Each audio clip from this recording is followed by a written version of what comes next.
जोहार, नमस्कार साथियों, आप सभी का एक बार फिर से बहुत बहुत स्वागत है।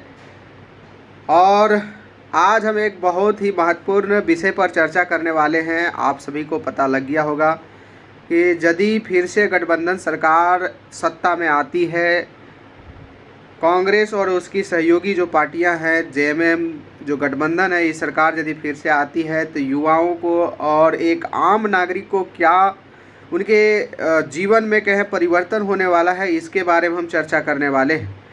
देखिए, पीछे देवी माँ का भी तस्वीर आपको दिख रहा होगा, इसीलिए मैं प्रयास करूँगा जो भी बोलूँ सच बोलूँ, और जो भी विगत 5 वर्षों में मैं जाना हूँ, समझा हूँ, जो देखा हूँ, उसी के आधार पर सारी चीज़ें बताया जाएगा। क्योंकि कहते हैं जो चीज़ें संस्कार में आ जाती है उसमें परिवर्तन होता नहीं है।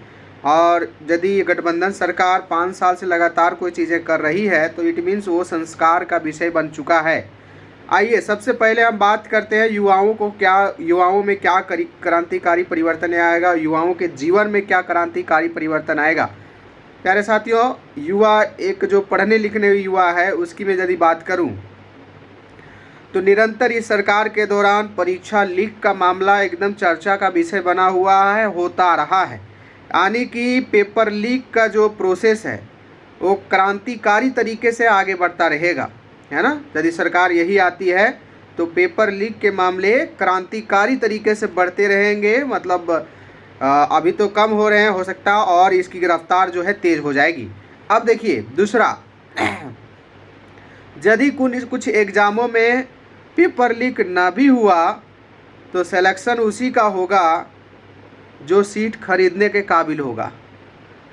क्योंकि अधिकतर जो अभी तक नियुक्तियां हुई है, चाहे लैब असिस्टेंट, जितने भी लगभग सुर्खियों से लगभग में यही पता चल रहा है और कि सब में धांधली हुई है, सब में पैसे लेकर के नौकरी दिए गए हैं और ये किसी से छुपा नहीं है, हर कोई जानता है। तो दो नुकसान। आने की तीसरा सबसे बड़ा नुकसान जो होने वाला है कि पढ़ाई लिखाई 5 साल आपका गोल होने वाला है। पढ़ाई लिखाई का कोई औचित्य नहीं बचेगा यदि आप झारखंड के एग्ज़ाम की तैयारी करते हैं। और प्यारे साथियों, ये सारी बातें की पुष्टि तब हो जाती है जब एक हमारे जो माननीय मुख्यमंत्री हैं वो कहते हैं बड़े सभा में, खाली नौकरिए से सब कुछ होता है, खाली नौकरिए से पैसा कमाया जाता है, और कोई विकल्प नहीं है क्या और भी कोई तरीके नहीं पैसा कमाने के। तो ये इंगित करता है कि नौकरी देने के फेवर में सरकार एकदम नहीं है। इस चीज़ को मैं आप सभी को बता रहा हूँ और आप लोग अच्छे से जान भी रहे हैं।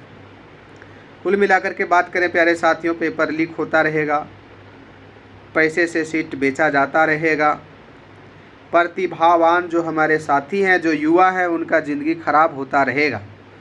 तो खास करके जो रोज़गार के लिए खड़े हैं, रोज़गार की लाइन में खड़े हैं, सरकारी नौकरी करना चाहते हैं और वो भी झारखंड में करना चाहते हैं, जिनके लिए बाहरी विकल्प है उनका मैं बात नहीं कर रहा हूँ, जिनके लिए सिर्फ और सिर्फ झारखंड में अपना जन्मभूमि में, राज्य की भूमि में रहकर सेवा करना चाहते हैं, नौकरी करना चाहते हैं, उनके लिए ये सारी बातें जो है आगे आप एहसास करेंगे यदि फिर से ये सरकार में आती है तो।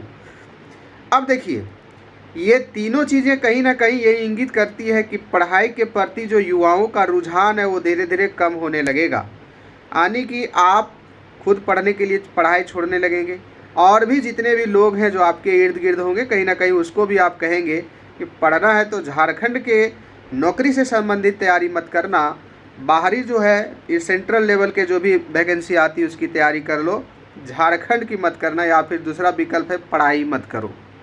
इस प्रकार से कह सकते हैं, एक जो पढ़ाई के प्रति निरंतर हमारा जो रुझान बढ़ रहा था, जागरूकता बढ़ रही थी, हर कोई चाहता था पढ़ लिख करके डॉक्टर बनना, इंजीनियर बनना, बीडीओ सीओ बनना, जैसी तमाम जो ख्वाबें हैं वो धीरे धीरे युवाओं के मन से उठने लगेगा। अब देखिए, ये तो युवाओं के साथ होने वाला है। अब मैं बात करता हूँ तो युवाओं के साथ क्या क्रांतिकारी परिवर्तन आएगा, ये तो आप लोग देख लिए। दूसरा जो है किसान। प्यारे साथियों, किसानों का जिस क्षेत्र से मैं बिलोंग करता हूँ वहाँ पर एक बहुत बड़ा समस्या हमें दिखाई दिया, वो था किसान जो उपज उपजाते हैं, जो भी अनाज उपजाते हैं और वो सरकार के पास जो बेचते हैं पैक्स के माध्यम से, उनको पैसा जो है नहीं मिल पा रहा है। इससे पहले जो सरकार रही थी उनका कहना है कि उसमें सरकार आसानी से 2-3 महीने के अंदर पैसा मिल जाता था पैक्स में। जैसे धान सबसे बड़ी मात्रा में जमा होती है तो धान का पैसा 2-3 महीने में मिल जाता था।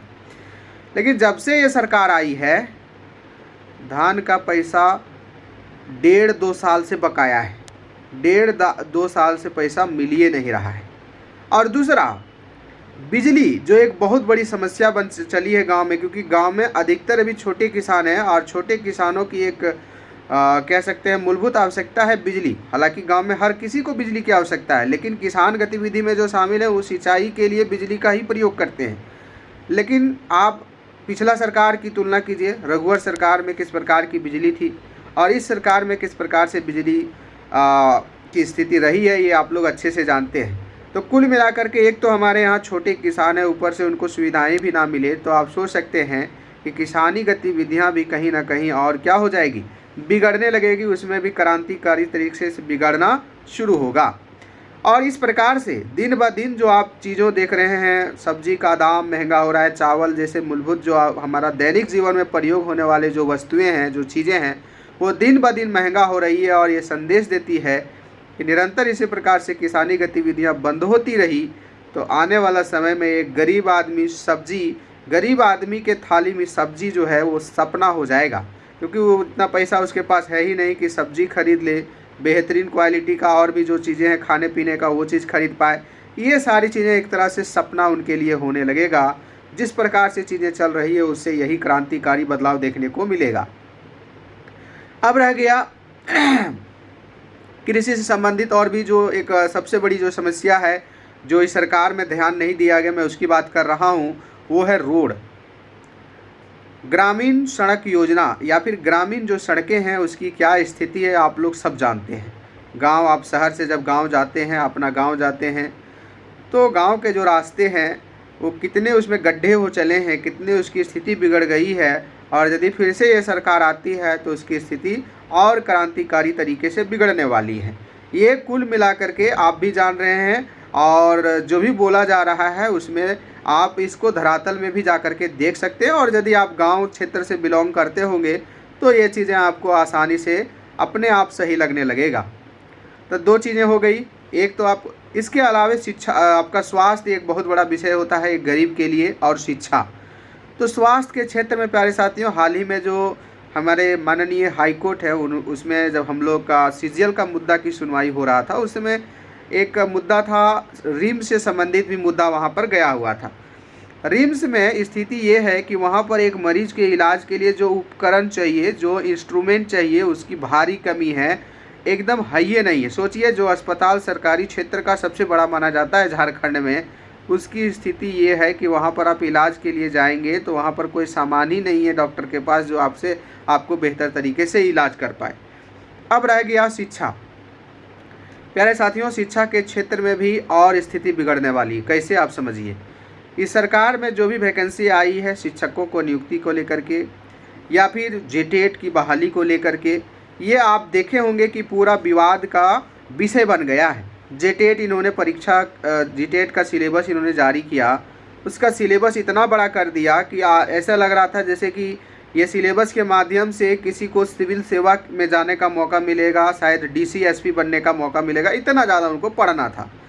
तो इस प्रकार से ये फिर से विवाद होगा, क्योंकि छात्र इसको मानेंगे नहीं, आप इसको मानेंगे नहीं, क्योंकि इतना बड़ा सिलेबस सिर्फ जेटेट और उससे कोई नौकरी वोकरी होने वाला नहीं, सिर्फ ये आपको योग्यता मिलने वाला है। अब देखिए, सरकारी स्कूलों की बात करते हैं। स्कूलों शिक्षक की बहाली हो नहीं पाएगी, क्योंकि जितने भी इनका नियोजन नीति है या फिर जो भी नीतियों के माध्यम से जो भी नियुक्तियां ये करना चाहते हैं वो विवाद की घेरे में आ जाता है। क्योंकि कहते हैं जब नीति और नीयत साफ नहीं होती है तो एक ही तरीका है जनता को गुमराह करने का, वो है तरीका कि हम कुछ ऐसा करें जिसको लगे कि सरकार तो कर रही है लेकिन लोग अगला जो है वो होने नहीं दे रहा है। इस प्रकार के चीज़ें ज़्यादा घटित हो रही थी। सरकारी स्कूलों में सबसे बड़ी जो समस्या है प्यारे साथियों, वो है शिक्षकों की नियुक्ति को लेकर के। सरकारी स्कूल संख्या में तो बहुत हैं, एक तो उसका इंफ्रास्ट्रक्चर बहुत ज़्यादा ख़राब हो चला है, क्लासरूम जो है धंस रहे हैं, गिर रहे हैं। इसके अलावा शिक्षक वहाँ पर है ये नहीं है पढ़ाने के लिए, और शिक्षक बहाली हो नहीं पाएगा। यानी कि एक गरीब का जो बच्चा है जो स्कूल में पढ़ता है, घरेलू स्कूल में पढ़ता है, सरकारी स्कूल में जो पढ़ता है, उसे बेहतर शिक्षा नहीं मिल पाएगी। और सोचिए जिस धरती में इतनी बेहतरीन चीज़ें हो, खनिज संपदा से भरा पड़ा हो, वहाँ का गरीब का बच्चा बेहतर रोटी के लिए, बेहतर शिक्षा के लिए, बेहतर स्वास्थ्य के लिए उसको तरसना होता है। कितना शर्म की बात है ये, आप समझ सकते हैं। हालांकि इससे पहले भी जो सरकारें रही है वो भी उतना ही जिम्मेदार है, लेकिन फिर भी कोई बहुत गलती किया है, कोई थोड़ा गलती किया है, लेकिन गलती तो सबने किया है। हालांकि अब देखिए प्यारे साथियों, ये हो गया शिक्षा, यानी शिक्षा के क्षेत्र में भी बहुत सारी चीज़ें, स्थिति जो है बिगड़ने वाली, क्रांतिकारी तरीके से बिगड़ेगी।